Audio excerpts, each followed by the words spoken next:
Babar Azam hotel से जाने की इजाजत ना मिलने पर नाराज। कराची में पाकिस्तानी क्रिकेटर सिक्योरिटी की गैर मामूली रोक टोक से परेशान हैं। हफ्ते की शब कप्तान बाबर आजम को खिलाड़ियों के साथ होटल से बाहर जाने से रोक दिया गया। पीसीबी का कहना है कि इतवार की सुबह बाबर आजम टीम बस पर स्टेडियम आए थे। उनका सर भारी था, इसलिए वो सुबह ग्राउंड में ताखीर से आए। सिक्योरिटी हुकाम से झड़प और कशीदगी की खबरों में कोई सदाकत नहीं है। सिक्योरिटी प्रोटोकॉल की वजह से दीगर खिलाड़ियों ने पेश की इजाज़त ली हुई थी। अलबत्ता बाबर आजम का अचानक प्रोग्राम बना, इसलिए उन्हें सिक्योरिटी हुकाम ने जाने की इजाज़त देने से इनकार कर दिया, जिस पर वो नाराज़ हो गए।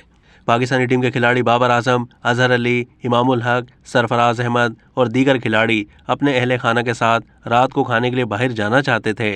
उस वक्त सिक्योरिटी हुकाम ने यह कहकर बाबर आजम को जाने से रोक दिया कि सदारती सतह सिक्योरिटी में कप्तान को बाहर जाने के लिए पेश की इजाज़त दरकार होती है।